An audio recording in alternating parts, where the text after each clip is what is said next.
close. Check out the top moments that helped define the outcomes of Sunday's NFL matchups. USA Today Sports Los Angeles, Carson Wentz wasn't finished contributing to the cause after a knee injury forced the Philadelphia Eagles quarterback out of the huge showdown at the Coliseum on Sunday in crunch time.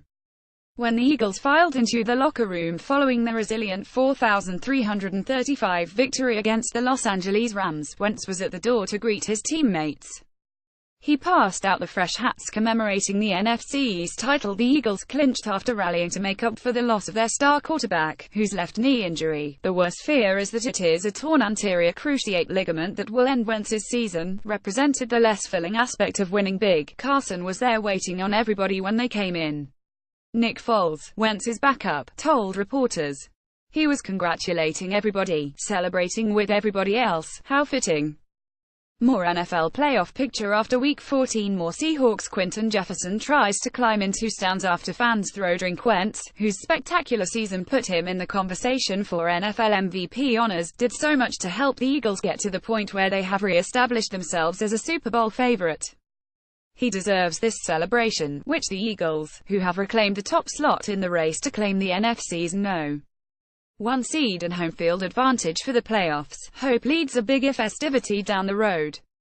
Yet the manner in which Eagles closed out the Rams exhibited something else that has suddenly become even more relevant as they brace for the possibility of making a Super Bowl run with Foles while their MVP candidate heals.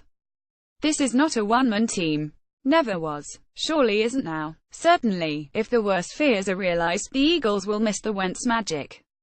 That was prominently displayed again in the first head-to-head matchup against Jared Goff, the quarterback chosen one slot ahead of him atop the NFL draft last year.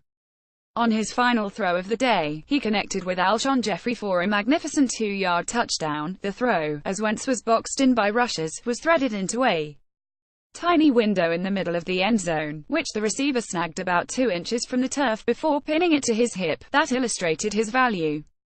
It was the type of play Goff couldn't deliver when his team needed it most. Unfortunately, the play that caused the injury was also a reminder of the gutsy nature that makes Wentz so special. He was hurt when he collided in the end zone with Mark Barron and Morgan Fox near the end of the third quarter, completing a 2-yard scramble that wound up not counting as the touchdown was wiped out by a penalty. Then again, the play counted because of the toll on Wentz. Still, the Eagles challenged themselves to pick up the slack like the best teams are prone to do. I just think that people did a good job of not flinching, said defensive end Chris Long. Strikingly, Long and Foles are both former Rams who delivered key moments in spoiling the moment for their former team.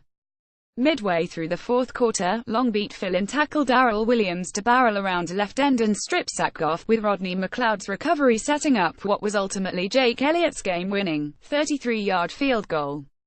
That's what not flinching looked like. The Rams' 94 are the ones who flinched when it mattered most, hurting themselves with silly penalties and blown execution.